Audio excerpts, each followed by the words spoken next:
et tous et bienvenue à cette webconférence Cancer et travail des indépendants. Alors, Link, c'est un programme construit par des patients pour répondre à vos interrogations au fil de vos questions.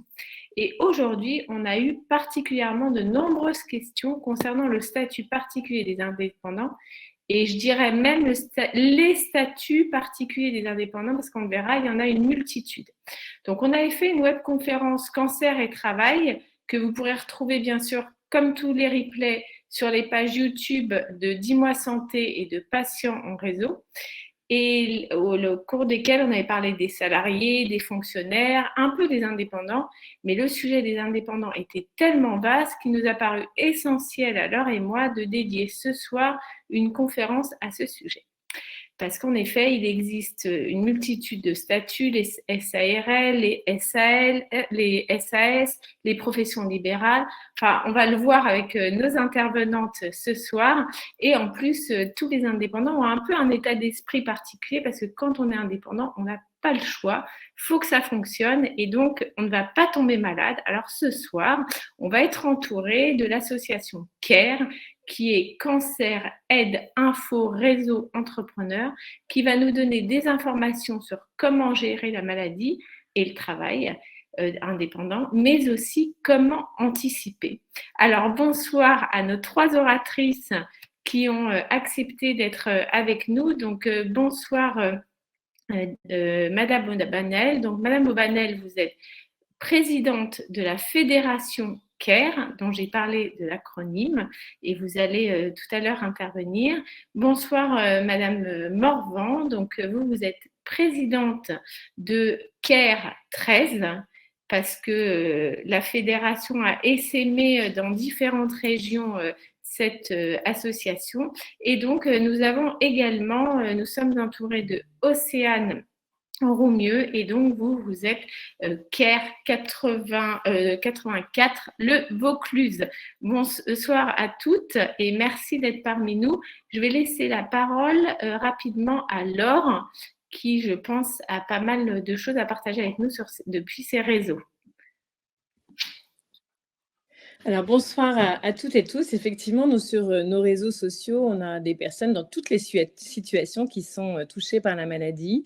On a aussi des proches qui s'informent, qui s'inquiètent aussi pour les patients qu'ils accompagnent. Et finalement, on s'est rendu compte qu'on n'avait quasiment pas de réponse adaptée, de contenu d'information adapté pour tous ceux et celles qui sont donc, entre guillemets, sous ce statut d'indépendant. Alors moi, j'ai eu la chance en fait de rencontrer l'équipe de CARE 13, qui était la toute première, la pionnière, il y a des années quand je me formais en tant que patient expert. Et du coup, on se suit notamment avec Daniel Aubanel et toutes les équipes, et j'ai pu rencontrer différentes personnes impliquées dans l'association. Et on s'est dit que c'était important ce soir de donner la parole uniquement à cette question des indépendants qui, on va voir, est très très large pour à la fois informer les personnes qui sont actuellement touchées par un cancer, mais aussi ce qu'on s'est dit, c'est que dans nos réseaux, il y a beaucoup de patients qui envisagent après leur traitement peut-être de nouvelles options de travail et notamment envisagent de devenir eux-mêmes indépendants ou auto-entrepreneurs. Et on s'est rendu compte en préparant cette webconférence que anticiper, s'informer sur ces statuts particuliers était essentiel. Voilà, donc je ne vous en dis pas plus. Notre soirée, elle va se dérouler en deux grands temps. Un temps où on va pouvoir écouter en fait nos invités, donc Chantal, puis Daniel, puis Océane.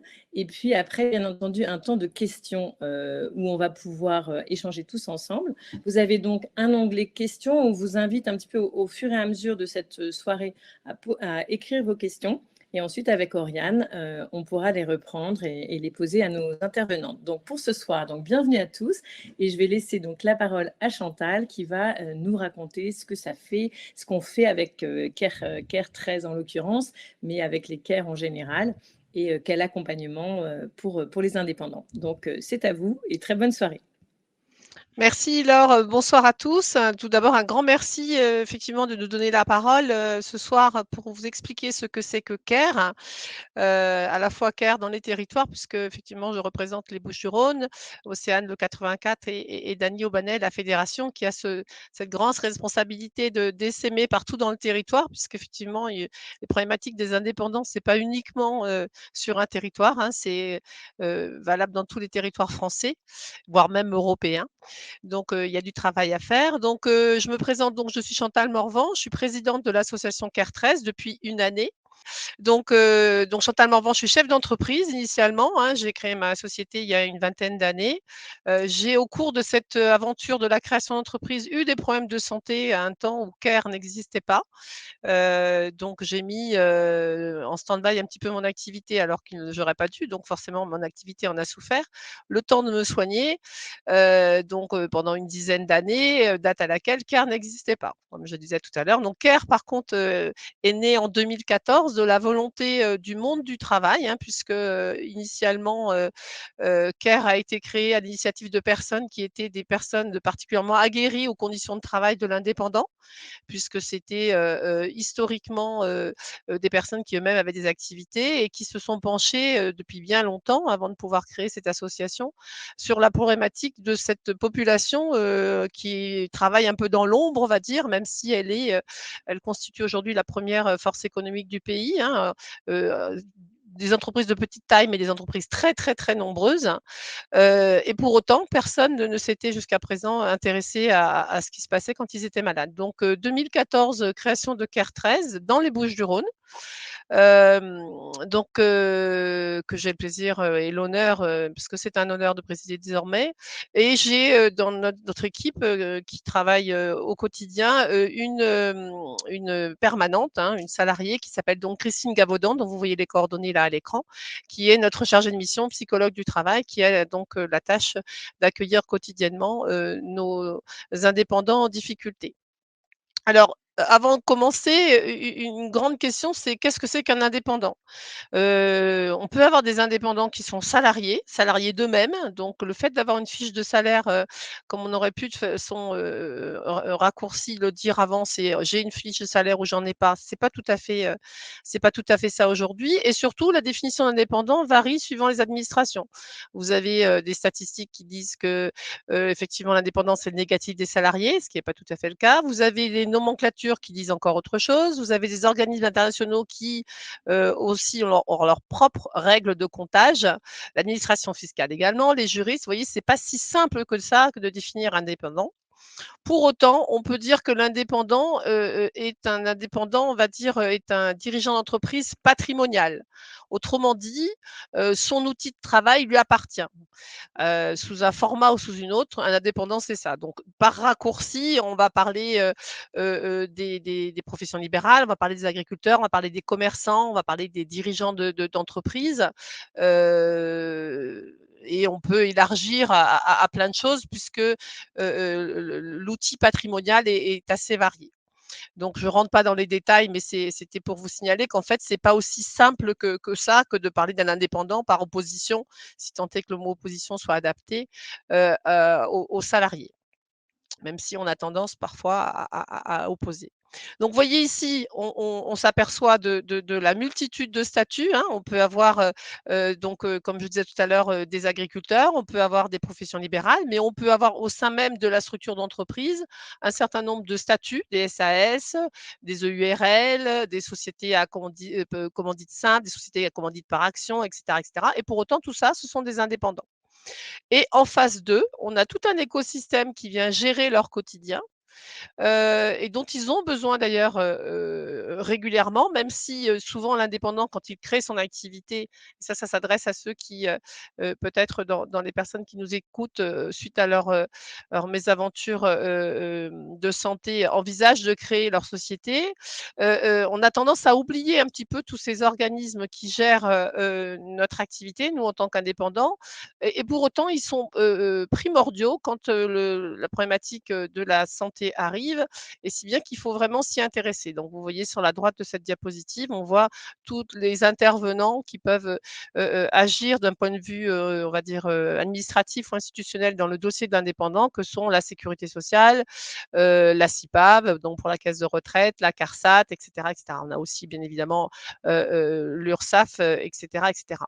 Toute la difficulté quand on crée un CARE, et c'est tout l'enjeu d'ailleurs qu'expliquera tout à l'heure, Dany Aubanel, quand on crée un CARE et un CARE pour qu'il soit efficace, doit avoir des ramifications et des liens, des ponts, d'en place vis-à-vis de tous ces institutions, parce que c'est elles ensuite qui vont pouvoir, nous aider à activer les leviers d'aide, des indépendants en difficulté. Donc chaque territoire doit travailler en étroite collaboration, avec, tous ces organismes. Les indépendants, et plus particulièrement depuis le Covid, se multiplient, puisque beaucoup de gens, hein, c'est notoire désormais, suite à cette période de Covid, réfléchissent à créer leur activité, en tant qu'indépendants. Donc la question de la santé de l'indépendant aujourd'hui est vraiment quelque chose, dont on ne peut pas, s'affranchir, contrairement à avant où éventuellement on en parlait moins. Aujourd'hui, on ne peut plus ne plus en parler, et d'ailleurs, la loi a légiféré à ce sujet, puisque depuis août 2021, les services de santé au travail peuvent tout à fait recevoir un indépendant pour parler de sa santé. Autrefois, du temps où tout ça n'existait pas, la médecine du travail parlait à l'indépendant et aux dirigeants d'entreprise de la santé de ses salariés, mais ne lui parlait pas de sa propre santé. C'est désormais une évolution, hein, qui demande à être parfaite, mais une évolution des choses qui fait qu'aujourd'hui, un service de santé au travail peut, tout à fait être pris en charge par la médecine du travail, hein, comme on le dit. Donc on s'aperçoit que le nombre de travailleurs indépendants a quand même bien augmenté, hein, depuis 2003, puisqu'on est sur une augmentation de près de 25, qui est 10 fois plus rapide que l'évolution de la population salariée. D'où donc une population, aujourd'hui, qui a une place prépondérante dans notre activité économique. On a donc plus de 380 000, alors des chiffres 2020, on a plus de 380 000 travailleurs indépendants. 53 sont des auto-entrepreneurs, ce qui est un vrai sujet aujourd'hui, parce que l'auto-entreprise protège quand même beaucoup moins, que l'entreprise, type SARL, EURL ou SAS. Et donc ce statut d'auto-entreprise qui permet effectivement de créer son entreprise de façon très, très rapide, est à la fois un avantage pour créer son activité, mais peut très rapidement être un inconvénient quand il s'agit de traiter la problématique de l'indépendant malade. La répartition donc de ces indépendants entre les hommes et les femmes, hein, sur des TI classiques, l'auto-entreprise et ce que j'ai dit tout à l'heure, les différentes variations. Important là aussi, puisque on se connaît la propension des uns et des autres, hein, suivant son genre, à s'occuper de façon active de sa propre santé. Sachant que je sais que vous le savez, mais je vous le rappelle, qu'un homme en général s'occupe un peu moins de sa santé qu'une femme, d'où peut-être la longévité. Une information intéressante également en ce qui concerne la création d'entreprises et les structures des indépendants aujourd'hui, c'est que souvent, ce sont des sociétés unipersonnelles. Très, très important dans la prise en charge d'un indépendant, le fait qu'il soit seul, il est donc, ou elle est donc homme clé ou femme clé, ce qui pose le vrai problème de la poursuite de l'activité. Ça veut dire que si l'indépendant ne travaille plus, son activité au point mort, et le jour où il pourra reprendre son activité, quand il aura, géré ses problématiques de santé, on ne sait pas si l'activité sera toujours opérationnelle ou pas. Donc ça, c'est une information très importante sur les dossiers qui nous arrivent, hein. Autre chose qui a été évoquée tout à l'heure par Laure, dans cette notion, de l'indépendant malade, c'est la perception, de sa maladie par l'indépendant. L'indépendant, quand il crée son activité et tout au long de son activité, il n'a qu'une idée en tête, c'est, la fameuse activité, son travail, ses clients, son chiffre d'affaires, la relation, à la gestion. Il oublie très souvent, même si là il y a on le voit, quand même une notion de sa conscience du fait qu'il travaille seul, mais pour lui travailler seul, c'est pas un problème, c'est plutôt une source de sécurité parce que comme il travaille seul, il risque moins la concurrence et il gère tout de A jusqu'à Z. Là aussi, il gère tout de A jusqu'à Z, ça peut être un avantage, en termes de flexibilité, hein, ce que n'ont pas les grosses sociétés qui, elles, sont, souvent régies par différentes structures, internes, hein, service du personnel, service achat, etc., qui entraînent certaines lourdeurs. L'indépendant, lui, il est très souple, mais en même temps, il est dangereusement très souple puisque s'il lui-même n'est plus en activité, de façon médicale, ben, tout simplement, son activité est en péril. La notion de santé, pour lui, c'est quelque chose qu'on ne va pas évoquer tant que justement elle ne va pas vaciller. Je ne serai jamais malade, je vais, toujours, pouvoir assurer, même si je suis malade, je viendrai quand même, travailler dans ma société. Ce qui nous amène à, vous voyez, à ce petit panel là de termes employés par nos indépendants. C'est pas mon cancer qui va m'empêcher de dormir, si je m'arrête, de quoi je vis? Je ne peux pas m'arrêter, donc je n'arrête pas. Donc on a d'ailleurs, chez CARE13 mené une enquête, de façon, assez approfondie à ce sujet depuis 2 ans, et on s'aperçoit que, bah, souvent l'indépendant il choisit d'ignorer sa maladie, et de continuer, de ne prévenir personne et de continuer. Très rare est celui qui dit: «Bon, bah, je vais aller me soigner, puis je reviendrai travailler après». Alors les principes de CARE, les principes fondamentaux de CARE13 depuis son origine, depuis 2014, c'est que nos services sont totalement gratuits pour l'indépendant. L'indépendant qui a un souci, ne paye pas d'adhésion et les services ne sont pas payants. Comment c'est rendu possible? Et bah, c'est parce que nous avons, de la même façon qu'on travaille avec des institutionnels pour, dépatouiller, les dossiers qui nous arrivent, nous avons aussi des institutionnels qui nous subventionnent. Nous avons également des dons. Nos fondateurs que sont, de ce dont je vous ai parlé tout à l'heure, la fondation notamment, GIMS, qui est une fondation liée à un service santé au travail, nous aide, nous accompagne sous égide de la Fondation de France et on a un certain nombre de structures qui viennent financer nos services, qui nous permet de garder ce principe, ce grand principe de la gratuité vis-à-vis de l'indépendant, qui déjà arrive très fragilisé chez nous.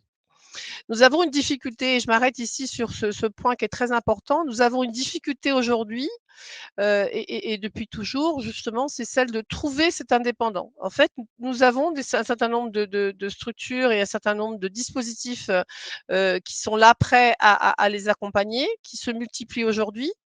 Autrefois, il y avait peu, aujourd'hui, il y a de plus en plus, mais l'indépendant pour autant ne vient pas.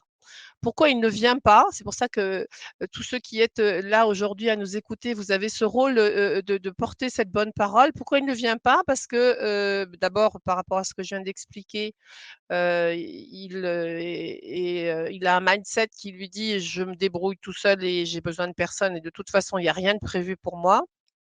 Mais aussi parce qu'il a peur que ça se sache. Il a peur de son banquier, il a peur de son comptable, il a peur de ses clients, il a peur de ses fournisseurs. Parfois, il est aidant, parce que CARE13, et CARE en général est là aussi pour, accompagner les indépendants aidants, c'est-à-dire, qui n'est pas lui-même malade, mais qui a un ascendant, un descendant ou un conjoint en situation de maladie et ça vient impacter également son activité, puisqu'on a ce souci à la fois de son état à lui, mais également de celle de celui de son activité. Donc on a un vrai souci aujourd'hui pour trouver l'indépendant et le faire venir. Quand il arrive chez nous, la difficulté, majeure qu'on a, c'est qu'on constate qu'il a trop attendu, d'une part, ou voire qu'il n'avait rien de prévu d'autre part. Donc il y a on a besoin, de tout le monde pour aller, expliquer aux gens que ça ne sert à rien, que c'est pas parce que ça qu'on ne le regarde pas que ça n'existe pas. Il faut dire, aux indépendants que nous sommes tenus, nous, au secret, que tous les acteurs qui interviennent dans l'assistance à ces personnes sont tenus au secret. On ne va pas crier sur les toits les situations, délicates dans lesquelles ils se trouvent, et de la même façon que quand une entreprise est en péril, on n'attend pas d'arriver au tribunal de commerce pour, un dépôt de bilan. Il faut y aller bien avant et il existe des choses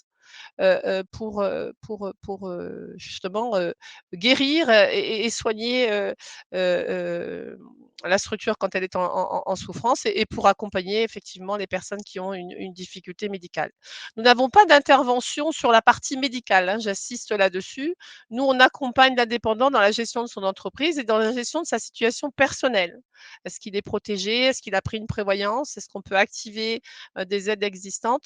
Mais on n'a pas du tout d'intervention sur la partie médicale à proprement parler. Pour autant, on a un gros partenariat avec des structures médicales qui reçoivent les indépendants. Pourquoi? Parce que c'est souvent par leur intermédiaire, hein, qu'on arrive à se faire connaître de ces personnes.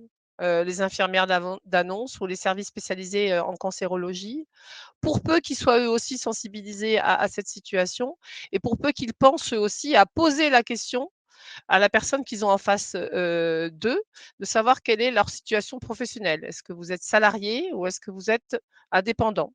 Ça a l'air de rien, mais en réalité, le corps médical, quand il prend en charge une personne, sa priorité, c'est pas de savoir comment ils gagnent leur vie, c'est surtout de savoir comment ils vont soigner la pathologie qui se déclare. Donc un gros besoin, que ce discours soit transmis de partout. On a tous dans notre entourage forcément des personnes qui sont dans cette situation-là, et à qui il faut dire, de s'adresser donc à des réseaux tels que les nôtres. Donc, je reviens sur, les principes, donc la gratuité. On centralise les dossiers, bien sûr, avec les acteurs pertinents. On personnalise les analyses de dossiers. Vous avez vu précédemment que les situations sont presque aussi, uniques qu'un dossier arrive. Les statuts sociaux, l'organisation de l'entreprise, est-ce qu'il y a eu des choses de prévues? Est-ce que la personne a pris une prévoyance?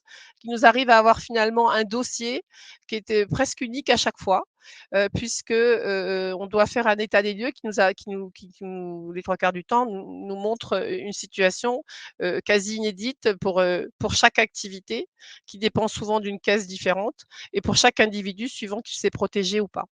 Comment on fait? Eh ben, on fait appel à un certain nombre de personnes qui viennent nous aider, pour analyser les dossiers. Donc les personnes, en situation, de maladie, même si, de façon, initiale, c'était le cancer et que ça reste majoritairement une prise en charge des indépendants en situation de cancer.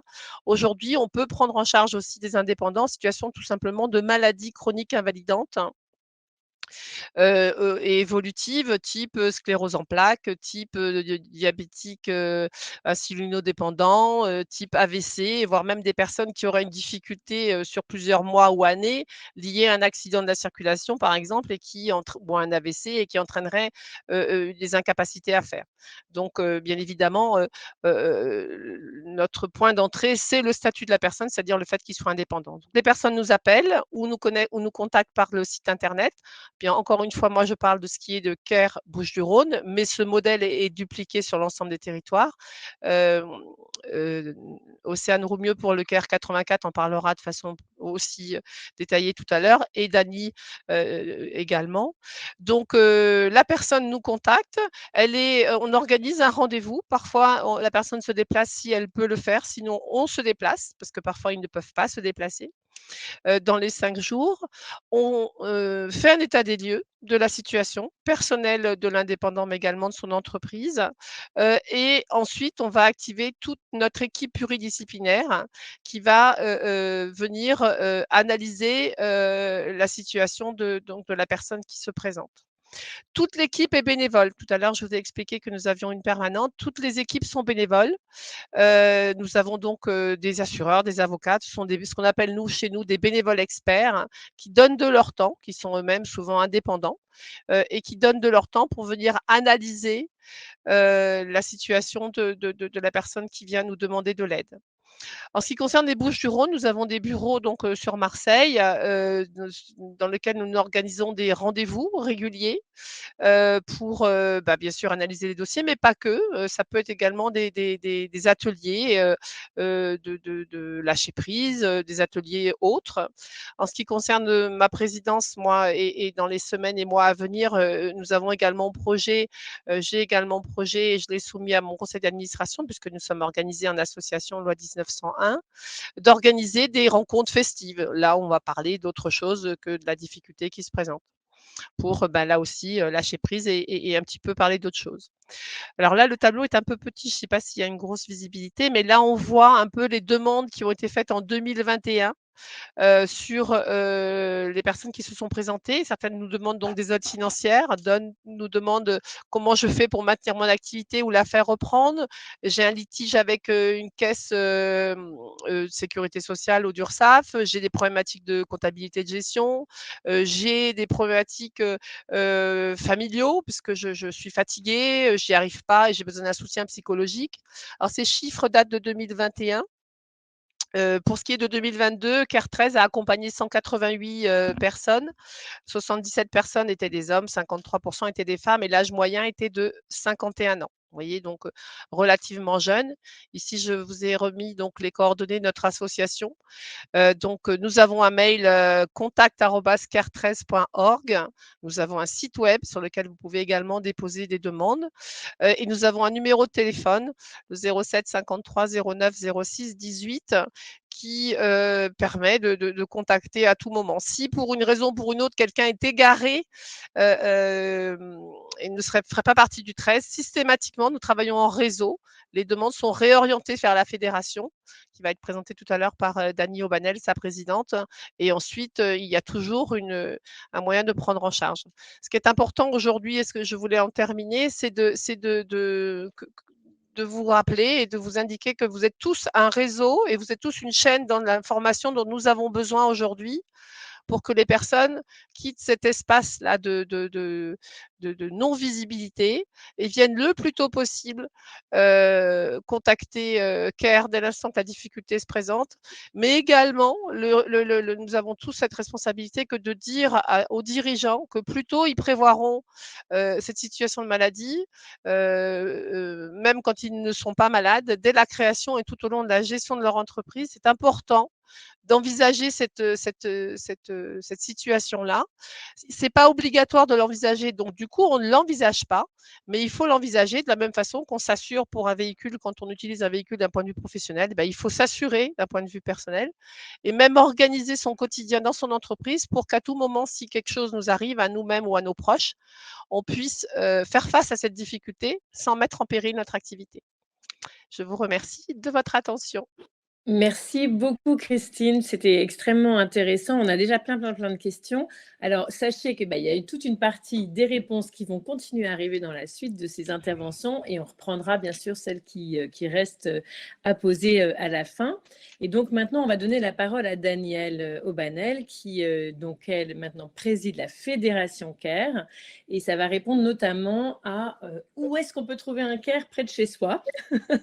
Et donc, voilà. Donc, on vous laisse la parole, Danielle. Merci beaucoup d'être avec nous ce soir. Et moi, je suis particulièrement ravie de vous retrouver parce que vous êtes une vraie pionnière sur ce sujet. Et c'est l'occasion de vous entendre. Non, voilà, donc, non, je suis pas une pionnière. J'ai simplement eu accès aux travaux pratiques avant de parler de théorie, puisque vous avez compris que je suis passée par la case cancer quand moi-même j'exerçais en indépendant. Donc, voilà le problème. La fédération, vous avez compris, elle regroupe les différents CARE existants et elle a pour mission d'en créer encore un peu plus de façon à ce que à peu près tout le territoire puisse être couvert, puisque actuellement nous sommes que 8 et c'est un peu insuffisant pour couvrir tout le monde. Le but de la fédération a un but plus global que celui de chaque CARE indépendant départemental, c'est de lutter globalement contre ce que j'appelle, moi, la maladie sociale du cancer.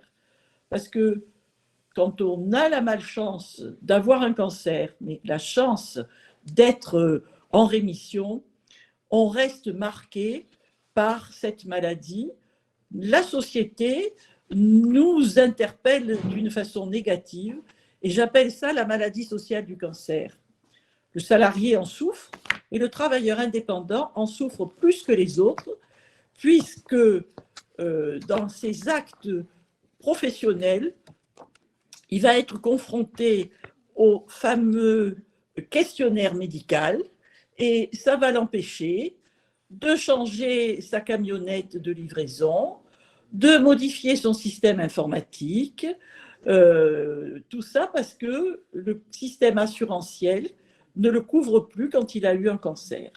Donc cette maladie sociale, elle touche particulièrement le travailleur indépendant, dont, Chantal vous l'a dit, l'outil de travail est patrimonial. Et son outil patrimonial, donc, il dépend de lui et il dépend de son état de santé ou de son état de maladie. Et c'est pour ça qu'il est beaucoup plus à risque de tomber dans la précarité, à risque de ne pas continuer à pouvoir exercer son activité professionnelle. Et c'est pour ça que la fédération fait, en plus du travail de terrain que font tous les CARE départementaux, ce travail de sensibilisation avec les institutionnels, avec les autres associations de malades, pour que la vision que l'on a du travailleur indépendant change et qu'on permette à ces près de 4 millions de travailleurs de continuer à exercer leur activité professionnelle si leur état de santé le leur permet.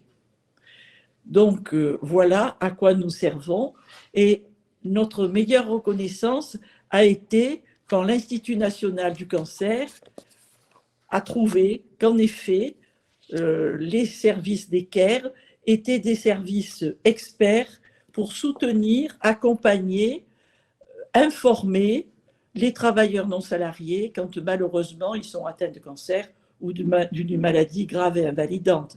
C'est pour ça que nous avons participé en décembre aux journées cancer et travail organisées par l'INCa, et où nous avons parlé particulièrement du sort des indépendants. Hop. Ah, vous savez que je ne suis pas la reine des... Donc, nous voulons nous répandre sur plus de départements que les 8 actuellement couverts, puisque nous n'avons qu'une représentation dans l'Ouest, une dans le Sud-Ouest, notre région Sud et la région parisienne.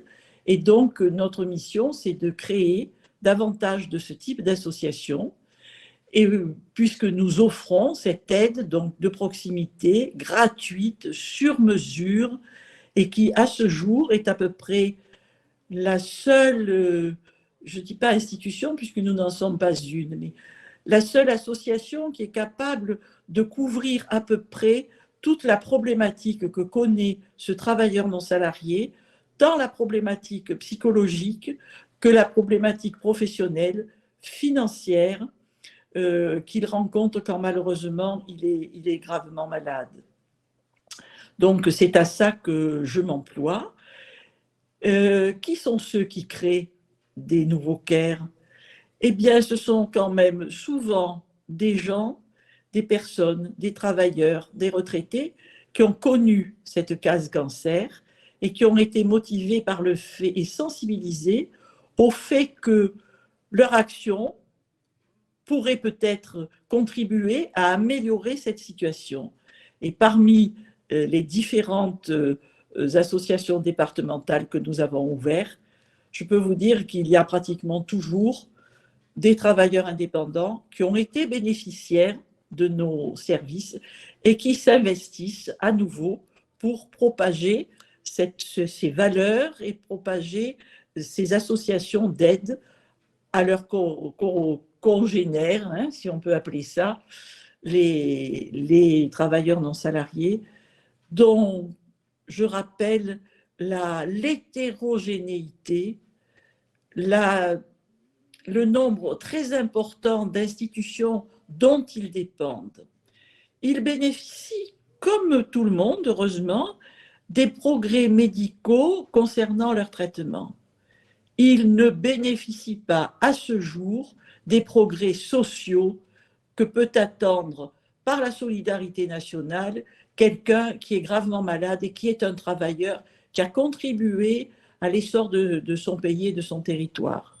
Et ça, je trouve que c'est une injustice sociale flagrante contre laquelle on se doit. D'un côté, on a innové parce qu'on aide de façon efficace chaque fois qu'on le peut, mais d'un autre côté, nous voulons aussi agiter le bocal de l'écosystème en disant il faut faire quelque chose pour eux, parce qu'ils sont nombreux, parce qu'ils n'ont pas démérité et qu'ils méritent vraiment qu'on les aide, tant pendant qu'ils sont malades que après, quand ils veulent reprendre une activité professionnelle.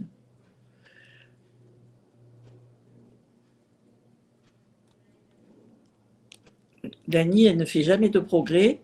Voilà, je vous ai mis ici la majorité des CARE qui existent. Ils ne sont pas encore très nombreux, mais si vous nous contactez par le biais de la fédération, nous aussi nous avons un site internet et nous avons un contact, nous dispatchons sur les CARE les plus proches de chez vous, et s'il n'y en a pas, à ce jour, nous tentons d'aider au cas par cas les situations qui peuvent nous arriver, à tout le moins les conseiller au mieux pour ne pas les laisser comme ça tomber dans ce que j'appelle le trou de la raquette sociale du travailleur indépendant. Et si maintenant Oriane veut... Non, Océane de... Alors, peut-être qu'on va prendre quelques questions, si Océane le permet, parce qu'il y a eu beaucoup de questions. Oups, j'en ai fait tomber mon portable. Alors, je pense qu'on a répondu déjà à pas mal de questions sur le maillage territorial et comment avoir accès au CARE. Donc là, toutes les adresses que vous avez données seront dans le replay. On a bien compris, on peut vous contacter et vous mettez en lien pour les régions les plus proches. Ensuite, on a eu des questions que je regroupe un peu sur des gens qui sont en rémission et qui sont indépendantes ou bien qui sont atteintes d'une maladie qu'on peut qualifier de chronique. Donc, est-ce qu'il est possible d'avoir des protections en place quand on est en rémission ou indépendante, ou est-ce qu'on peut prescrire une prévoyance quand on a déjà un cancer chronique? Et je la poule avec une troisième qui était une personne, donc je suis désolée, j'ai plus son nom, j'avais Sarah et Karine pour les deux précédentes, qui disaient, ben moi, je suis en rémission, je voudrais acheter une voiture, est-ce que j'ai un problème d'assurance aujourd'hui étant une patiente en rémission? Voilà. Moi, je peux vous répondre déjà sur une première partie, c'est Madame Morvan. La problématique de l'assurance, c'est ce que j'ai dit tout à l'heure en prévention, c'est que c'est l'assureur qui a la main. C'est lui qui couvre le risque. Donc, automatiquement, on n'échappe pas, comme disait tout à l'heure Dany, au questionnaire médical. Hein, et dès l'instant que vous avez des réponses positives aux questionnaires médicaux, ben, c'est un problème. Et là, nous, trop souvent, même si on y travaille auprès des institutionnels et des pouvoirs publics et on martèle, dès l'instant que vous avez un oui au questionnaire médical, on va dire la main ou l'absence de main, c'est l'assurance qu'il a. Il existe des compagnies d'assurance qui vont assurer les risques, mais qui vont du coup parfois exclure le risque ou carrément mettre en place des primes d'assurance absolument exorbitantes. Et là, dans l'état actuel des choses, nous, on n'a pas la main. C'est pour ça qu'il est très, très important d'anticiper au maximum, de ne pas s'appuyer sur cette non-obligation qu'on a à prendre une prévoyance. Encore une fois, même si aujourd'hui on assure une voiture parce que c'est obligatoire, peu de personnes quand même responsables, même s'il en existe quelques-uns, mais un dirigeant d'entreprise ne pensera jamais à ne pas assurer un camion, ne pas assurer son outil de travail. Tout de suite, ça lui vient à l'esprit d'aller l'assurer. Vous savez très bien que c'est quand on a, même au niveau des véhicules, si vous avez une multitude de sinistres aujourd'hui non responsables, vous pouvez être rayé d'une assurance parce que vous avez eu trop de sinistres, même non responsables. Et là, on est dans le jeu de l'assurance. Donc, malheureusement, nous n'avons pas de baguette magique. Et donc, du coup, il faut vraiment, après, je laisserai Dany compléter, il faut absolument prévoir au maximum. En ce qui concerne la question des maladies chroniques, on a des dispositifs à notre disposition qu'on active d'ailleurs systématiquement et que parfois certains indépendants rechignent à mettre en place, qui sont les dispositifs liés aux personnes handicapées. Hein.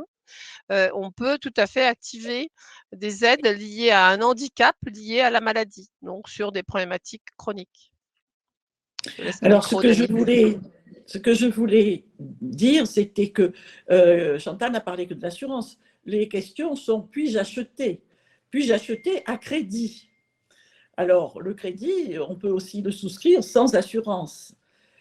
On peut, dans le cas d'une voiture, on peut aussi demander une caution à un proche.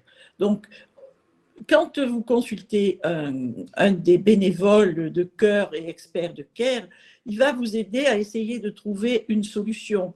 Vous pouvez parfois passer par le leasing. Vous voyez, je ne dis pas qu'on aide à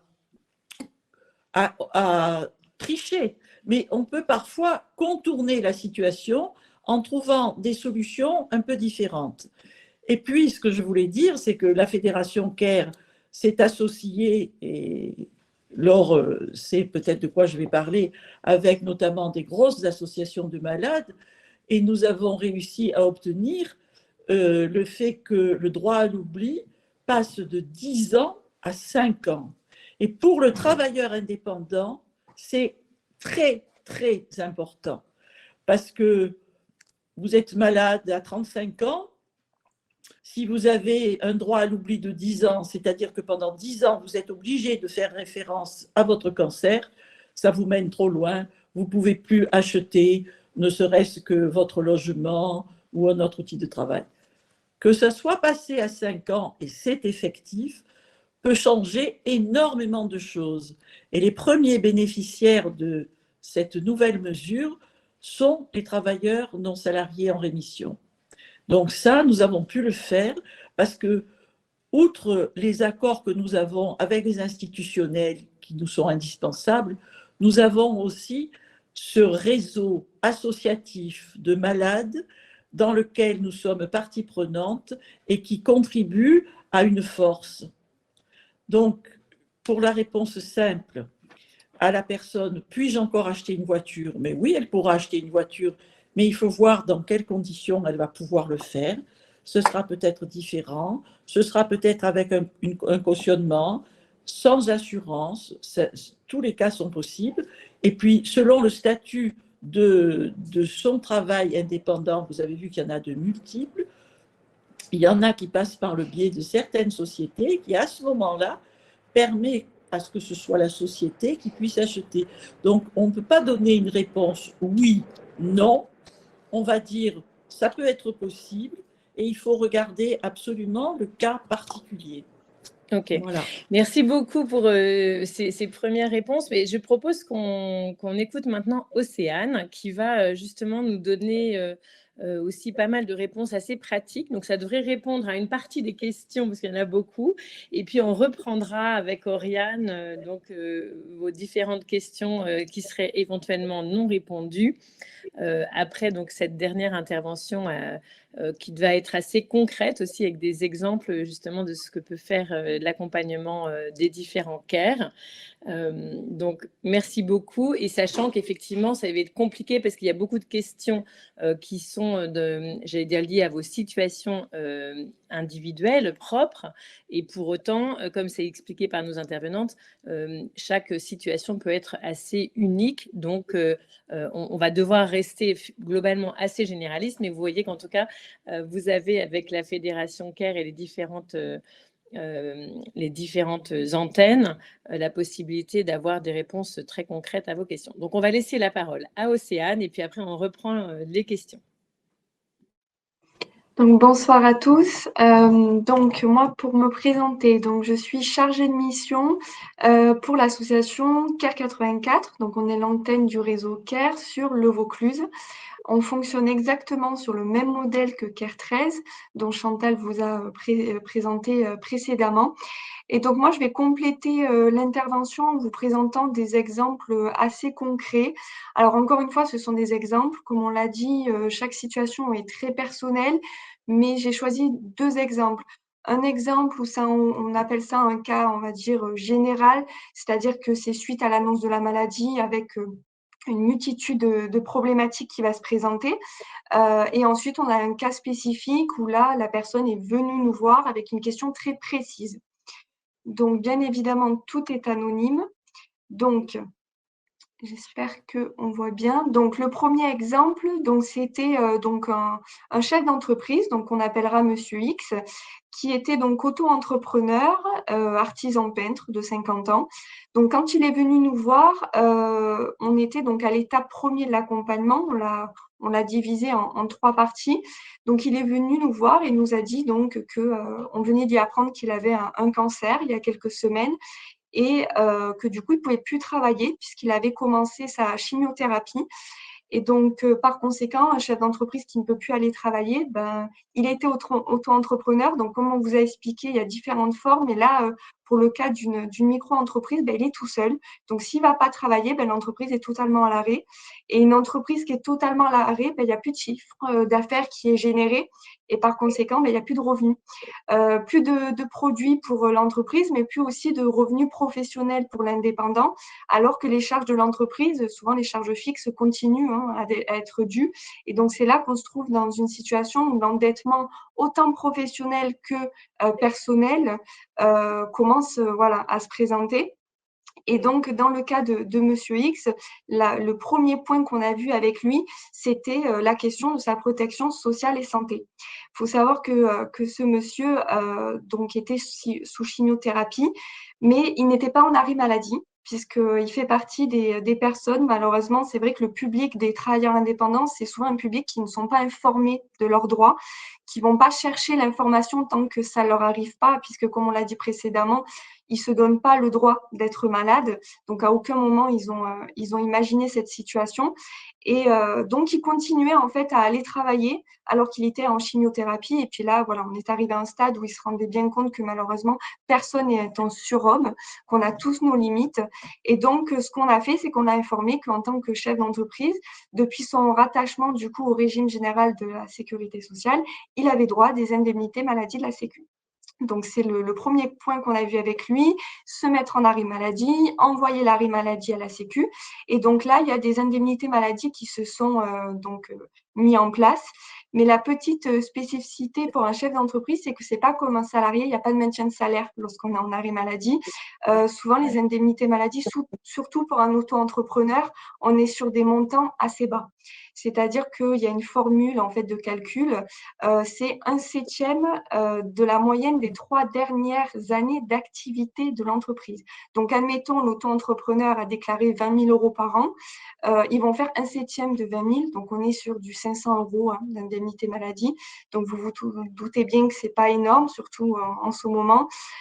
Donc là, la question va se poser il faut stabiliser sa situation financière. Donc, on va s'interroger sur la question de la prévoyance santé, comme on a discuté tout à l'heure de l'importance que ça a. Alors, dans le cas de ce monsieur, il n'avait pas de prévoyance santé. Et au sein de CARE 84, en 2022, on a mené une étude sur un panel de 50 chefs d'entreprise qu'on a accompagnés. Sur 50, il n'y en avait que 5 qui avaient souscrit à une prévoyance santé. Donc, vraiment, ça montre à quel point on ne fait pas assez de prévention sur l'importance d'avoir une prévoyance santé lorsqu'on est à son compte, puisqu'avec une prévoyance santé, il y aurait eu éventuellement, selon le contrat d'assurance, il y aurait eu un complément de ces indemnités maladie de la sécurité sociale. Donc, on aurait été dans des conditions financières déjà un peu plus confortables, sachant que sur un accompagnement, quand on élimine la problématique financière, généralement, l'accompagnement est déjà un peu plus simple à faire, surtout pour la personne. Ça lui permet aussi de patienter le temps de mettre en place des solutions beaucoup plus pérennes et pour anticiper sa reprise au travail. Et donc, dans le cas de ce monsieur, il n'y avait pas de prévoyance santé. Donc, ce qu'on a pu faire, c'est qu'on a pu se rapprocher de la CAF et on a pu déclencher une demande de RSA.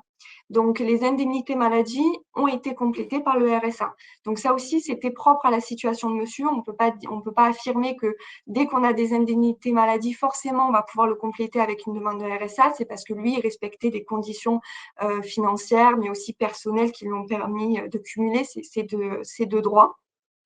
Une fois qu'on a stabilisé sa situation, on a pu passer à l'étape 2 de l'accompagnement, donc qui est la période maladie. Donc, la période maladie, il faut bien avoir en tête que nous, au sein de CARE, c'est la période où on ne va pas attendre la rémission, on va pas attendre. Il faut tout de suite commencer à mettre en place des dispositifs, aller demander des aides, mettre en place des dispositifs de maintien en emploi, mais aussi de l'entreprise, puisque c'est là que généralement tout se joue. Donc, dans le cas de Monsieur X, il était donc en arrêt maladie, percevait ses indemnités maladie. Et donc, on a commencé à s'intéresser donc à la personne physique, donc l'accompagnement à titre personnel pour anticiper sa reprise. Donc là, on est venu explorer tous les dispositifs au sein de la CPAM, donc avec notamment les temps partiels thérapeutiques. Il faut savoir qu'un chef d'entreprise a droit à un temps partiel thérapeutique. Petite spécificité parce que c'est seulement pendant 90 jours. Donc ça aussi, c'est pas comme un salarié où ça peut durer des années. Pour un chef d'entreprise, au bout de 90 jours, ça se termine. Donc là aussi, il faut pouvoir anticiper la suite. Ensuite, on a fait une demande aussi donc auprès de la maison départementale des personnes handicapées. On a fait une demande de RQTH, qui est une reconnaissance de la qualité de travailleur handicapé. Aujourd'hui, c'est vraiment un dispositif qui est essentiel pour le maintien en emploi, surtout suite à une maladie comme un cancer, même si on est en rémission, comme tout à l'heure Madame Aubanel a dit, il y a des séquelles. On reste marqué par cette maladie-là, que ce soit sur le plan psychologique, que ce soit des séquelles physiques, comme notamment de la fatigue chronique. Donc, c'est important d'avoir cette reconnaissance pour qu'on puisse retourner dans l'entreprise avec des dispositifs de maintien que je vous évoquerai donc à l'étape 3. Ensuite, ça permet aussi de faire une demande d'allocation pour adultes handicapés, où là, ça sera une aide financière qui va venir compenser l'impact que la maladie peut avoir sur l'activité, très important aussi. Et ensuite, on est venu débloquer des aides auprès de la CAF avec les aides au logement, des aides financières, donc des droits sociaux sur le plan personnel. On le fait aussi, on travaille beaucoup avec les CCAS et les EDS. Donc, les EDS, c'est les espaces départementaux de solidarité. C'est un peu comme un CCAS, à part qu'il y a une compétence départementale. Donc là, on est en relation avec le conseil départemental, donc on peut venir débloquer des aides financières, mais aussi alimentaires, puisque des fois, on est à ce stade-là, malheureusement, on peut tomber très facilement dans des situations de précarité lorsqu'on n'a plus de revenus et que forcément la maladie fait qu'on ne peut plus aller travailler. Et ensuite, une chose aussi importante, c'est l'accompagnement psychologique. Alors nous, sur le 84, on travaille beaucoup avec APESA 84, qui est une association qui propose en fait une prise en charge sur le plan psychologique uniquement pour les chefs d'entreprise. Ils proposent 5 séances totalement gratuites chez un psychologue au plus près du domicile de la personne. Donc c'est des réseaux aussi, fonctionnent un peu comme notre réseau CARE, c'est vraiment en réseau. Et toute cette partie personne physique, c'est nos bénévoles. Donc, nous, on appelle ça bénévoles de cœur à CARE 84. C'est qu'en plus de nos bénévoles experts, on a des bénévoles qui ont des compétences en administration et qui sont là aussi pour le soutien psychologique, pour l'écoute de la personne. Une fois qu'on a commencé à anticiper la reprise de la personne avec tous ces dispositifs d'ordre personnel, on voit pour l'entreprise. Donc là, on va s'occuper de la personne morale pour essayer de maintenir l'entreprise à flot durant la maladie, ce qui est très compliqué à faire. Donc, on fait intervenir nos bénévoles experts, donc qui ont tous des compétences, comme Chantal vous a expliqué tout à l'heure, en matière d'entreprise, avocats, assureurs, banquiers, experts comptables. On travaille beaucoup avec le CIP 84, qui est un centre d'information et de prévention rattaché aux tribunaux de commerce. Donc, il y en a plusieurs antennes aussi sur le territoire français. Pareil, comme CARE, ils ont des bénévoles experts. Donc, souvent, nous, on fait des consultations en binôme où là, on va venir tout simplement, on va faire une consultation de l'entreprise, on va poser le bilan, on va poser le compte de résultat et on va voir les charges de l'entreprise. On peut faire du coup du conseil de stratégie, c'est-à-dire quelles charges fixes éventuellement on peut diminuer ou voire supprimer pour essayer de décharger l'entreprise au maximum des charges durant la maladie. Et ensuite, on va aller solliciter aussi l'URSSAF, qui est vraiment, ça je tiens vraiment à le souligner, c'est un acteur essentiel pour le maintien de l'entreprise pendant la maladie, puisque l'URSSAF, ils ont une commission interne spéciale pour les travailleurs indépendants qui va leur permettre en fait de solliciter 2 types d'aides. donc notamment l'ACED, qui est l'aide aux cotisations en difficulté. Il n'est pas rare de voir un chef d'entreprise avec des cotisations en retard, et d'autant plus quand après il y a l'arrêt de l'activité de l'entreprise. Les cotisations continuent, mais malheureusement, quand il n'y a plus de chiffre d'affaires, il n'y a plus de revenus, compliqué de les honorer. Donc là, l'URSSAF, ils sont super sur cette action-là, puisqu'ils peuvent faire des effacements partiels, voire totales des cotisations, verser sinon des aides financières pour pouvoir les payer. Et ensuite, l'AFE, qui est une aide financière exceptionnelle, où là aussi, le chef d'entreprise peut, en faisant la demande, on remplit un formulaire et on peut obtenir une aide financière selon une charge qu'on a en retard, des dettes ou quelque chose aussi à venir. Donc voilà, donc ça c'est la partie personne morale. Et ensuite, l'étape 3 de l'accompagnement, c'est la reprise de l'activité professionnelle pour le chef d'entreprise. Donc dans le cas de Monsieur X, son état de santé s'était stabilisé, il pouvait reprendre le travail. Par contre, bien évidemment, il devait adapter son état de santé à son activité professionnelle. C'était pas possible pour lui de retourner dans son entreprise dans les mêmes conditions qu'auparavant. Donc, grâce au travail qui avait été fait en amont sur la personne physique, il avait obtenu la reconnaissance de la qualité de travailleur handicapé auprès de la maison départementale des personnes handicapées. Par conséquent, il avait été mis en relation avec Cap Emploi, qui est, pour ceux qui ne connaissent pas, qui est le pôle emploi, mais pour les personnes justement qui ont cette reconnaissance de travailleurs handicapés.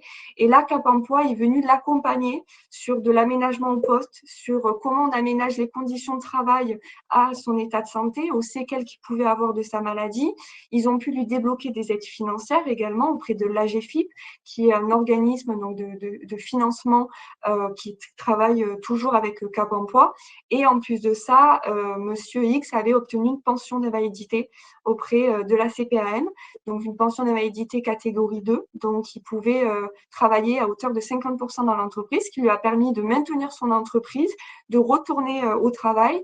Ça a évité une désinsertion professionnelle, parce que ça on ne dit pas assez souvent, mais les chefs d'entreprise, c'est clairement les travailleurs qui sont le plus exposés à cette problématique de désinsertion professionnelle, surtout suite à la maladie.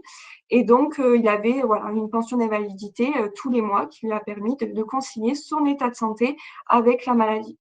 Donc voilà.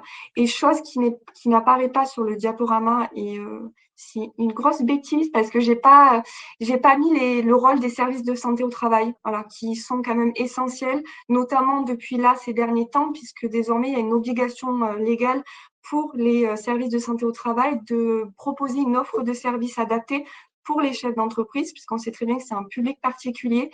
Et donc, les chefs d'entreprise, il ne faut surtout pas hésiter dans des situations où il y a une annonce de maladie, où on sait que l'activité va être impactée par notre état de santé, prendre rendez-vous auprès d'un médecin de la santé au travail, c'est essentiel. C'est un acteur qui peut justement vous renseigner aussi sur vos droits et vous aider dans vos démarches. Voilà. Donc ça, c'était le cas un peu général avec plusieurs problématiques. Et ensuite, un petit cas spécifique où là, donc, on prend l'exemple donc, de Madame Z, qui était donc dirigeante d'une SASU dans le secteur donc, du commerce. Donc, SASU, c'est sous forme de société, mais c'est unipersonnel, c'est-à-dire qu'elle était elle aussi seule dans son entreprise, seule associée. Donc, elle est arrivée à CARE 84 à une question très précise, c'est-à-dire qu'elle avait été reconnue en invalidité, donc elle avait obtenu une pension d'invalidité catégorie 3, ce qui représente 100% d'invalidité pour la sécurité sociale. Donc, elle percevait une pension, mais forcément, avec cette pension-là, avec cette reconnaissance 100%, elle avait interdiction de travailler puisqu'elle était considérée en incapacité totale. Et en fait, quand elle est venue nous voir, tout de suite, ça a été une très grosse inquiétude pour elle parce qu'elle s'est dit, ça fait 30 ans que j'ai ouvert ma boîte, elle fonctionne très bien, j'ai toute une famille, moi, derrière ça, c'était un projet, il y avait une valeur très sentimentale. Et elle a dit, c'est hors de question que je vende mon entreprise ou que je la ferme. Voilà, c'était vraiment, je veux garder un pied dans l'entreprise. Donc, on s'est demandé du coup comment concilier pension d'invalidité 100% qui lui interdit de travailler et comment aussi lui permettre de garder un pied dans son entreprise sans exercer d'activité professionnelle. Donc là, on a organisé une consultation avec l'expert comptable bénévole de CARE 84 Et il lui a proposé une solution, c'était de démissionner du coup de son poste de directrice générale, donc qui était compris dans ses statuts. Donc là aussi, encore une fois, ça dépendait des statuts de l'entreprise. Donc de démissionner de ce travail-là, de ce poste-là, mais de conserver son mandat social de présidente, où là, pour le coup, il n'y avait pas de revenus ni de rémunération liée à ce statut-là, ce qui fait qu'en fait, elle a pu embaucher une autre directrice générale pour la remplacer et pour assurer l'activité opérationnelle de l'entreprise. Et elle a gardé un pied dans l'entreprise avec un droit de regard sur ce qui se faisait, avec toujours continuer à la gérer, à prendre des décisions, à garder finalement une place dans l'entreprise et ce qui lui a permis de garder sa pension d'invalidité à 100%. Voilà, donc ça c'est un cas très précis, voilà, mais c'est pas rare de voir des personnes arriver avec des questions très précises comme ça, avec voilà, des propositions de solutions, et puis après en fonction des situations propres à chacun, le chef d'entreprise prend la meilleure décision, voilà, ce qui lui convient. Voilà. On co-construit la solution. Merci beaucoup. Merci beaucoup pour ces exemples concrets. Alors, c'est vrai qu'on a beaucoup de questions sur un peu les situations des unes et des autres sur le fil.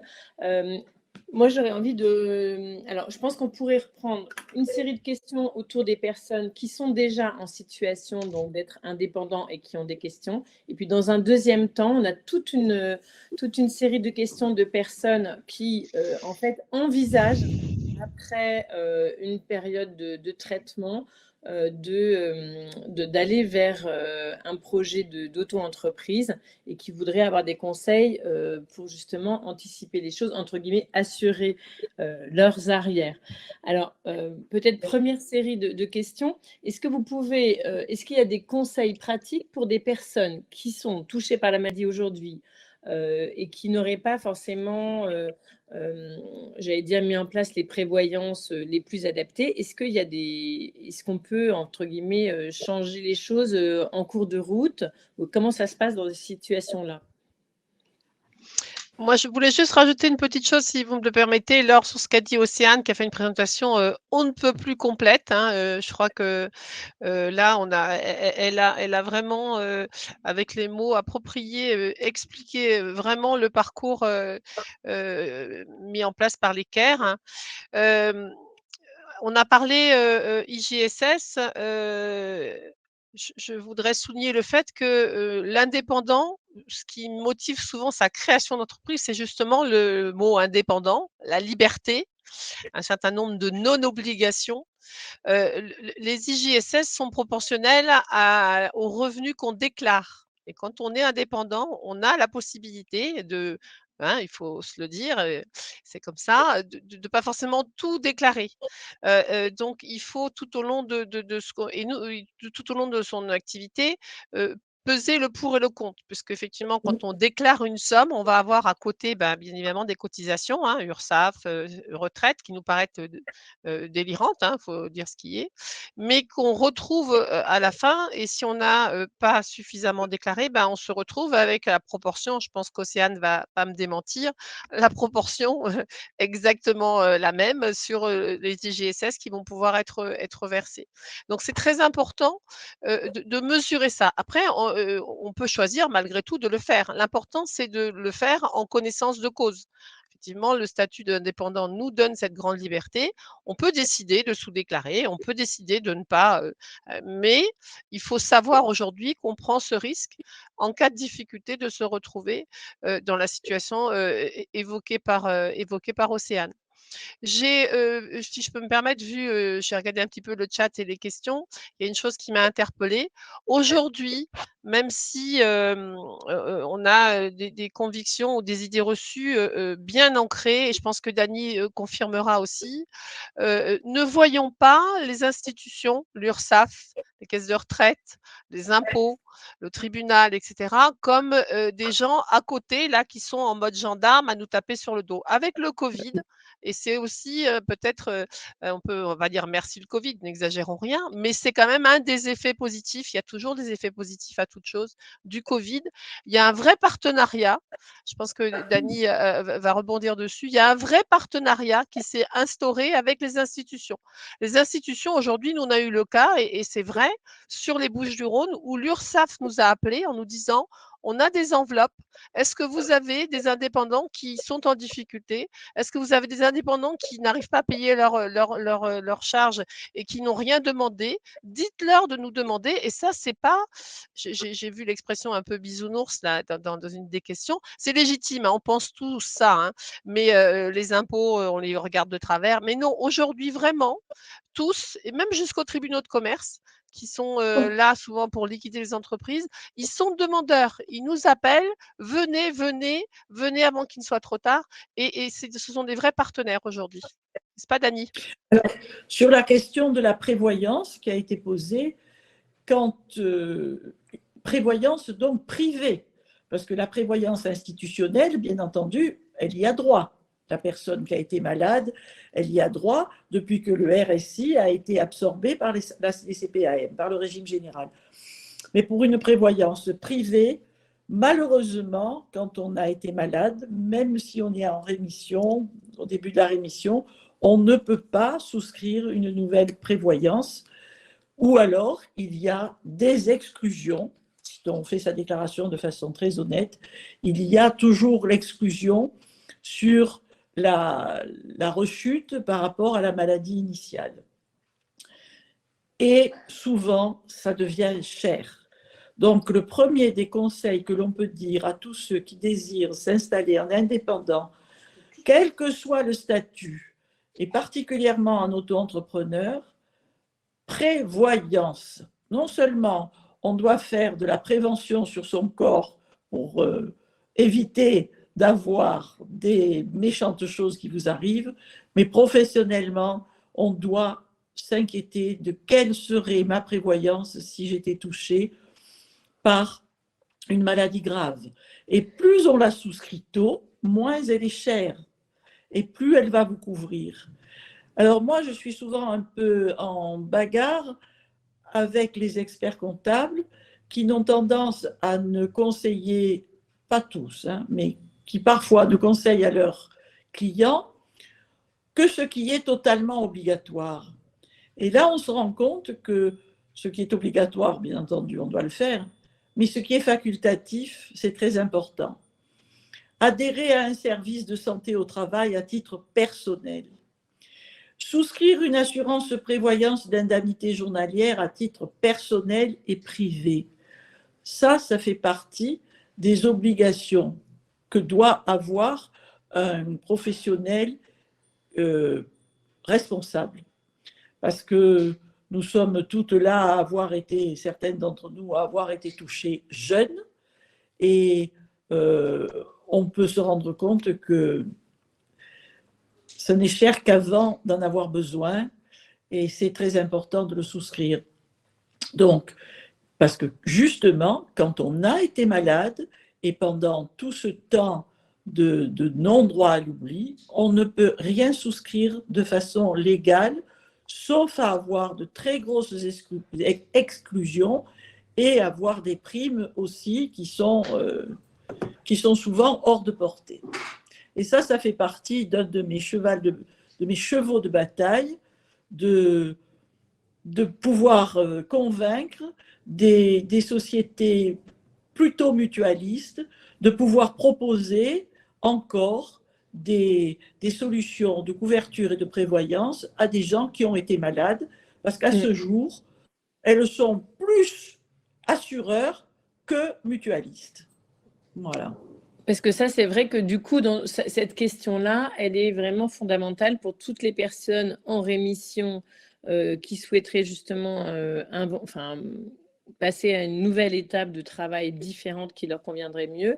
Mais elles ont donc des difficultés bien réelles à trouver une écoute positive sur leur projet, sur ce plan de prévoyance.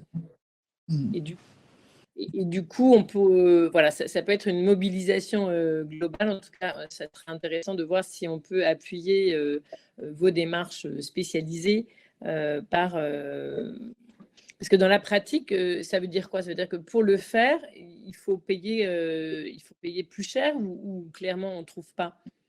Est-ce que ça Ça freine dépend. complètement un projet de construction Ça de... dépend vraiment des dossiers, hein. Et là, encore une fois, c'est laissé à l'appréciation, comme dit Dany, de l'assureur. Donc, Et nous avons, dans nos bénévoles experts, nous avons des assureurs et qui sont de très bons conseils, puisque donc ils interviennent tout à fait bénévolement, sans intérêt de leur propre cabinet, et qui sont à même d'analyser et de conseiller. Ce que je voulais préciser avec le mot conseil, c'est que chaque fois que nous avons un cas, les CAIR n'ont pas d'obligation de résultat. C'est-à-dire que nous conseillons la personne qui vient nous voir, elle est totalement libre de suivre nos conseils ou de ne pas les suivre. C'est très important à préciser quand même, hein. Le plus souvent, elles les suivent parce que les conseils, on a démontré qu'ils étaient bons, mais nous ne sommes que des conseillers, nous n'avons pas d'obligation de résultat, mais bon, je sais que le plus souvent, c'est tellement fait en conscience que les conseils sont suivis et à bon escient.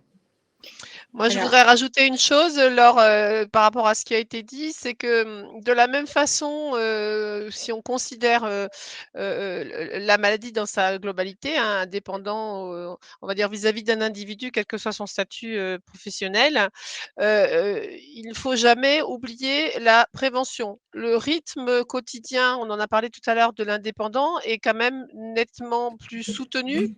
Il n'y a pas d'horaire, hein, c'est tout le temps. Ce sont des sportifs de haut niveau. Attention, je ne remets pas en cause non plus le travail des salariés. Attention, jamais je n'opposerai les choses, mais quand vous êtes salarié d'une entreprise, si vous pouvez très bien faire des heures et des heures et des heures, ça c'est votre choix, mais si vous êtes salarié d'entreprise et que vous avez un problème, l'entreprise vous remplace, répartit la charge de travail sur d'autres services et vous remplace. L'indépendant, lui, n'est pas remplacé.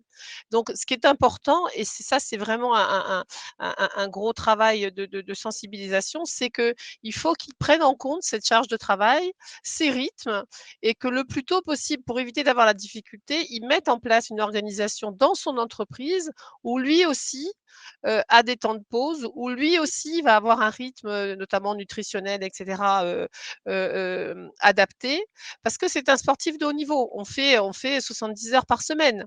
Donc, et en même temps, on se soigne. De la même façon que quand quelqu'un arrive chez le médecin parce il a un problème de santé, s'il a eu une vie absolument déraisonnable en amont, il a plus de chances d'être malade que s'il a mis en place des mesures de prévention. L'entreprise, c'est pareil. Ça fonctionne exactement de la même façon, sauf qu'il y a moins de choses de prévues. En ce qui concerne j'ai vu une question là sur justement les problématiques, et pour autant, paradoxalement, il y a eu des études de menées qui sont paradoxales, que d'aucuns ont du mal à accepter, mais pour autant, parfois, enfin moi c'est ce qui m'est arrivé puisque moi j'ai été dans cette situation-là, c'est ma boîte qui m'a aidé à tenir. C'est-à-dire que parce que j'ai remplacé certaines angoisses, qu'une certaine inactivité aurait pu, laisser la place, parce que j'avais ma boîte, ça me tenait. Donc de toute façon, j'avais pas le choix, il fallait que j'y aille. Donc paradoxalement, dans certaines circonstances, on va dire que, c'est l'occasion parfois, parce qu'on a cette chose-là qu'on veut continuer, hein, on a tous cette notion de bébé quand on parle de son entreprise. Paradoxalement, on fait pas, il y a pas plus de décès entre guillemets de quelqu'un qui est un travailleur indépendant que quelqu'un qui ne l'est pas en rapport avec la maladie, on va dire. Par contre, ça c'est un outil, parfois, dans certains cas non, parce qu'il y en a vraiment qui ne peuvent plus rien faire, comme disait Océane tout à l'heure. Il y en a quelquefois, ils ont plus de cerveau. Quand vous êtes dans votre lit et que vous êtes sous chimio, vous n'avez plus de cerveau. C'est-à-dire, vous pouvez plus faire de courrier, vous pouvez plus rien faire. Là, c'est un souci. Mais globalement, on va dire statistiquement parlant, et les statistiques sont faites pour avoir des exceptions.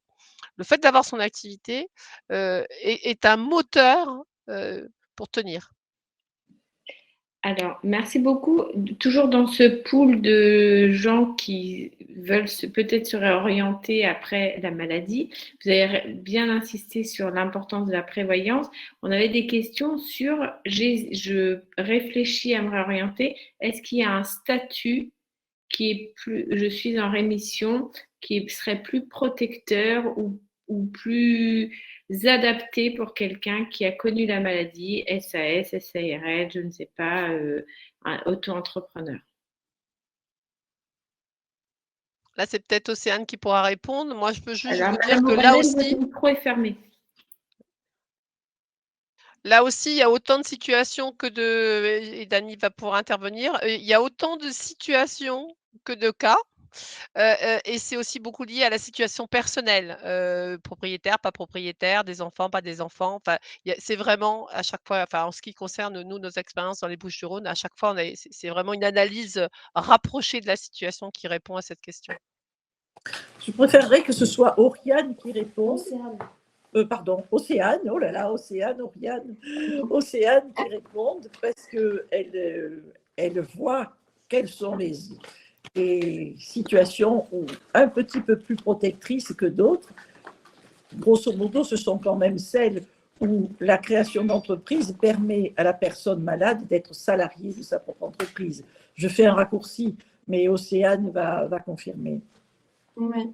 Oui, alors c'est vrai que le statut d'auto-entrepreneur, comme tout à l'heure on l'a dit, notamment Chantal le disait, il y a, c'est vrai qu'au niveau des démarches, on est assez libre, c'est simplifié, donc ça c'est un avantage. Mais c'est vrai que quand on est auto-entrepreneur, on cotise pas de la même façon que quand on est par exemple gérant salarié. Quand on est gérant salarié, on a un bulletin de salaire et c'est vrai que les cotisations, que ce soit pour la maladie, la retraite, on n'en parle pas aussi assez souvent, on cotise beaucoup mieux. Donc, quand on va être en arrêt maladie, les indemnités maladie, elles vont être un peu plus élevées.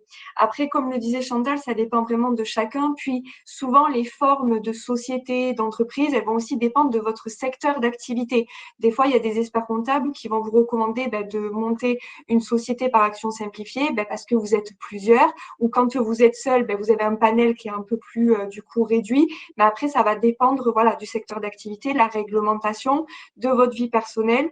Mais après, je sais que par exemple, par expérience, nous, les accompagnements où ça a été le plus compliqué, alors je ne veux pas en faire un cas général et je ne veux surtout pas faire peur aux professionnels libéraux, mais vraiment les professionnels libéraux, je pense que la prévoyance santé, c'est comme un auto-entrepreneur, c'est indispensable pour vous, puisque vous avez une petite particularité, c'est que vous êtes généralement rattaché, pas uniquement au régime général, comme par exemple un auto-entrepreneur peut l'être ou un gérant salarié, vous avez une caisse spécifique. Donc, pour ceux qui le sont, ils vont très vite comprendre les CIPAV, la Carpinco, etc.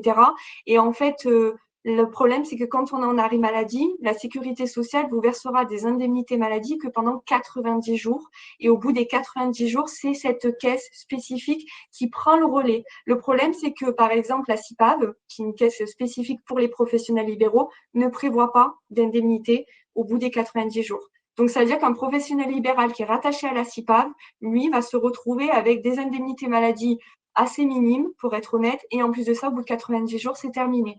Donc, la question, c'est qu'est-ce qu'on fait? Parce que quand on est face à une maladie type cancer, AVC, dans 3 mois, on n'est pas remis. C'est très rare qu'on soit remis. La période maladie est souvent plus longue. Donc là, vraiment, les professionnels libéraux, les auto-entrepreneurs, la prévoyance santé, je pense que c'est vraiment essentiel si vous vous lancez sous ce statut-là. Après, je pense pas qu'il y ait de mauvais statuts et de bons statuts. C'est juste qu'il faut bien connaître dans quoi on s'engage, quelles sont nos obligations, quels sont nos droits. Et si jamais on n'a pas beaucoup de droits dans le régime général, venir le combler avec du coup de l'assurance privée. Voilà. J'ai une question en fait pour poursuivre peut-être dans ce champ-là, avec finalement la situation des personnes qui vivent avec une maladie métastatique et stabilisée, qui peuvent envisager ou qui souhaitent reprendre leur activité. Est-ce que finalement elles vont pouvoir trouver les solutions adaptées pour reprendre leur activité en sécurité et éventuellement pour certaines d'entre elles qui sont avec des pensions d'invalidité qu'elles pourraient combiner avec une activité professionnelle, comment trouver le bon rapport pour finalement pouvoir augmenter un petit peu son revenu, donc maintenir une activité tout en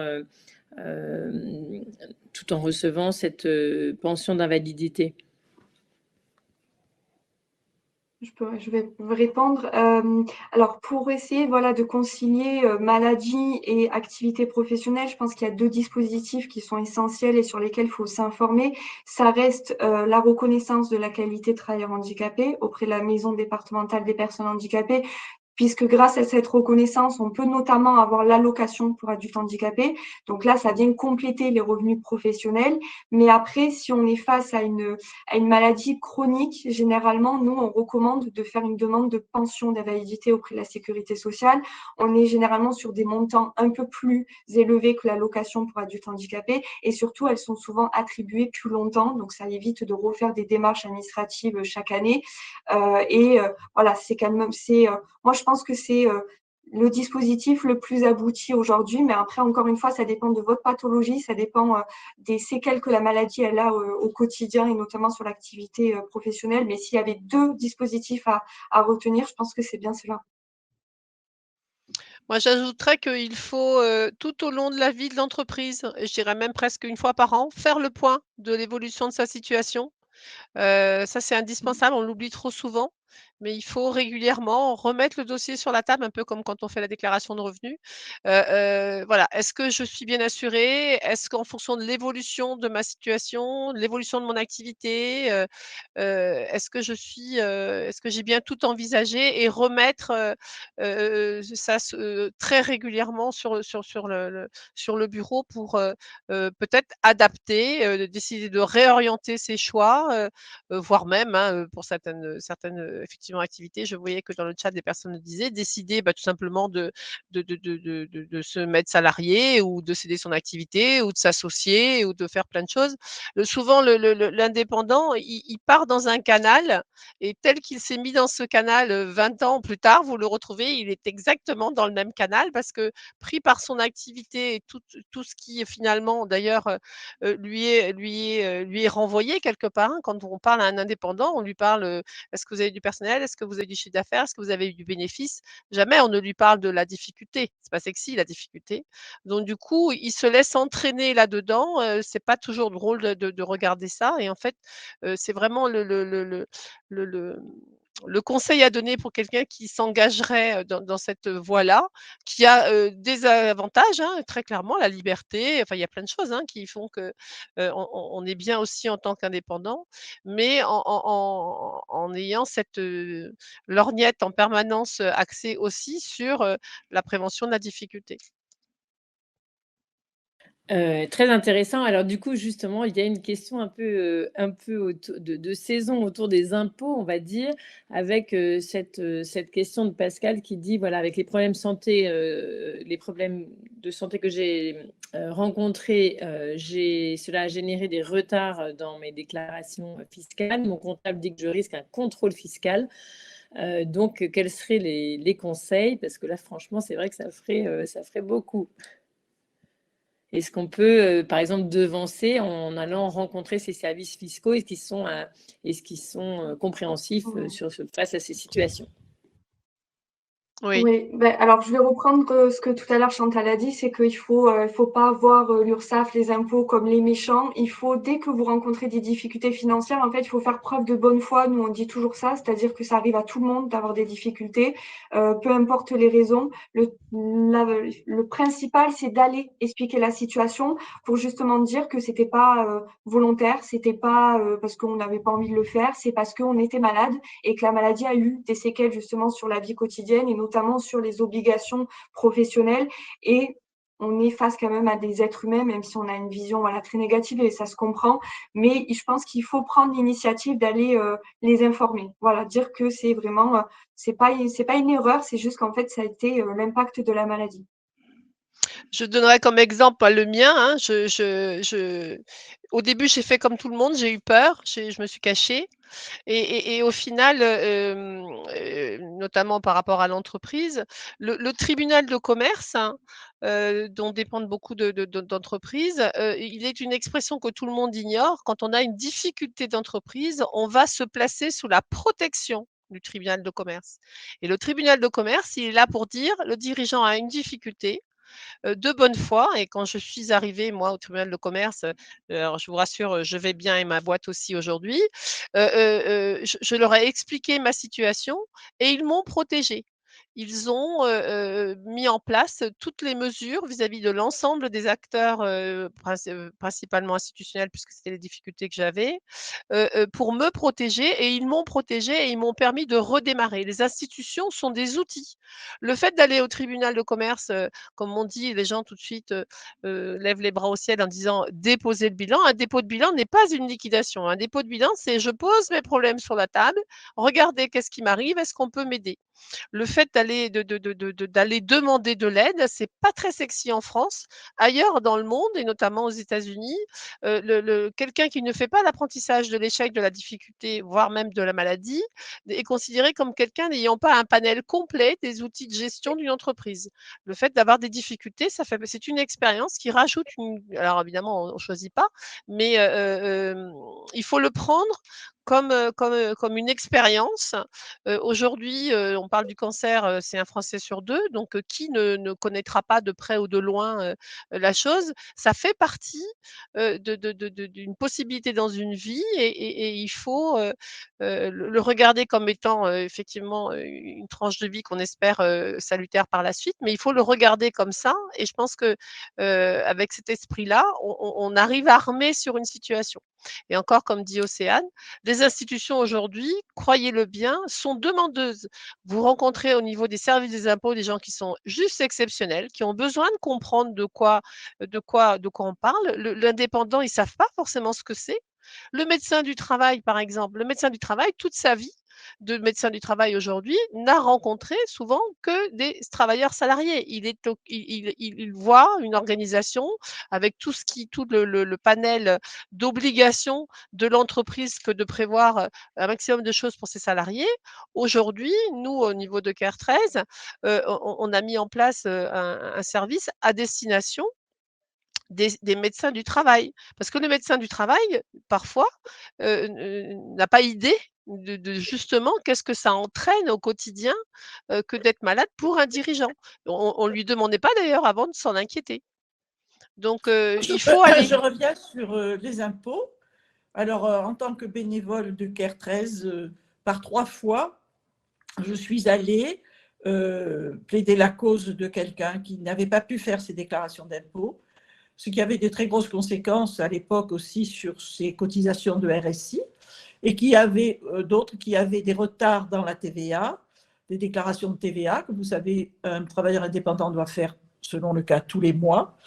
Et en ayant la possibilité d'aller les contacter, on a pu faire enlever les pénalités, obtenir des étalements, et dans les 3 cas, nous avons eu gain de cause de façon à ce que ça n'ait pas de conséquences néfastes pour celui qui était dans cette difficulté.